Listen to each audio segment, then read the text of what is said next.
Hello, আসসালামু আলাইকুম। It's me রিবাহাত। আশা করি সবাই ভালো আছেন। আমিও ভালো আছি আলহামদুলিল্লাহ। তো বরাবরের মতো আমি নিউ একটা ইজি রেসিপি লিয়ে হাজির হয়েছি, পাটিসাপটা। বাট আমি একটু ডিফারেন্ট ট্রাই করছিলাম, বাট ট্রাই করার গিয়ে 12টা বাজে লেছি। মানে সেই পুরা উল্টাপাল্টা হয়ে গেছে। আর মানুষের পাটিসাপটা চিকন চাকন হয়, তো আমার পাটিসাপটা আমার লাগান মোটা সোটা হয়ে গেছে।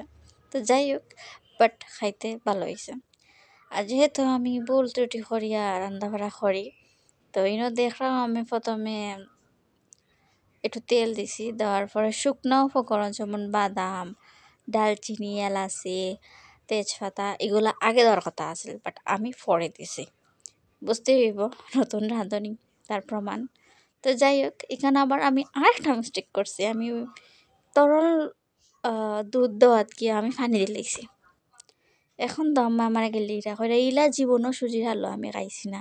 আমি বরাবর তরল দুধ দিই আগে বানাই, তাই পানি দিলেছি। আমি ভাবলাম কিতা করতাম, তখন করে কিতা করতে আমি জানি না, আম্মাই গুছা করে গেছেন কি।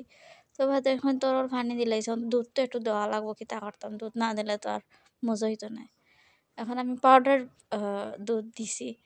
এখন সিলেই দেখা মাসের বাজার না দুধ কম পড়বো।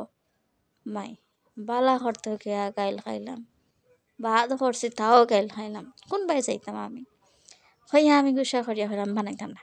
হইয়া ইচ্ছা ইচ্ছা বানাইলা বানাইয়া খাইলা, তা জানে হয়েছে। তো বানাইছি উল্টা পাল্টা করে বানাইয়া, তাই না বাড়িটা রং সং দিয়া খাইন না, সাদা মেটা ফিটা খাইন। তো তাই না সাদা ফিটা যেগুন বানাইছি 3টা না 4টা এখন তাই না দিলেছি, আর আমি রং বেরঙার খাইছি। তো যাই হোক, কিলা লাগলো আমার রেসিপি সবাই কমেন্ট করে জানাইবা। আর ফার্স্ট টাইম বানাইছি, এর আগে কোনোদিনও বানাইছি না। তো ফার্স্ট হিসাবে আলহামদুলিল্লাহ ভালো হয়েছে আমার কাছে মনে হয়। বাট আপনারা কমেন্ট করে জানাইবা যে কিলা লাগছে আপনার কাছে। অ্যান্ড অবশ্যই অবশ্যই আমার ভিডিও, আমার ভয়েস যারা ভালো লাগে তাহে like, comment, share and subscribe করবা, আমার সাপোর্ট করবা বেশি করে। দেন সবাই ভালো থাকবা। আসসালামু আলাইকুম।